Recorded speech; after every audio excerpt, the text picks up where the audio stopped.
જીલું શું બનાવું છું? મસાલા પુલાવ. મસાલા પુલાવ બનાવ્યા? કેટલું આવ્યું મસાલા પુલાવ? આ છે જો ડુંગળી શેકી નાખી, હા. પછી આ બધો જ મસાલો છે જો ગરમ મસાલો, તીખો મસાલો, બધો જ ટોટલી મસાલો મિક્સ કરી દીધી, ઇલાયચી વિલાયચી બધું જ. બરાબર. અને આ જો ભાત છે અને ટામેટા જો કેટલા આલ્યા? કેટલાના? 20 રૂપિયાના. અને તમે 15 રૂપિયાના કેટલા લઈને આવેલા? 3-4 હતા. અને આ છોકરીઓ લઈને આવી કેટલા ટામેટા લઈને આવી જો. આવીશ મેં ટામેટા? અને પિયુષ 15 રૂપિયા 3 જ ટામેટા લઈને આવ્યા, 3 જ.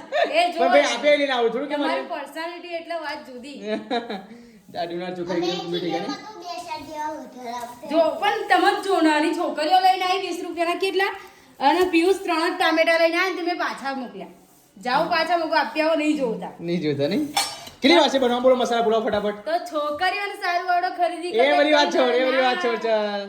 મસાલા પુલાવ બનવામાં કેટલી વાર છે એ બધી વાત બસ કર. ટામેટા સમાઈ નાખી દઉં, શેકાઈ જાય તો મસાલો શેકીને પુલાવ બની મિક્સ જાય. કરી દઉં. બરાબર. આજુ ડુંગળી એમ શેકાય છે નહીં? તો આટલેથી ખબર પડી ગઈ કે પિયુષને કંઈ પણ ખરીદી કરતા નહીં હવે. બસ ટામેટા ના લાય એટલામાં તો જો પાછી. ના લાયા નહીં. તો હવે આપે એ પ્રમાણે લાવું ને. મારે તો ખરું કે હકથી માંગવાનો કે 20 રૂપિયાના મને 30-40 ટામેટા આપી દે એમ કહેવાનું આવે મારે. અને આ કેટલી નાની છોકરીઓ છે જોવો છો તમે. એવું હોય? શું બનાવસ? મસાલા પુલાવ. મસાલા પુલાવ. સોરી.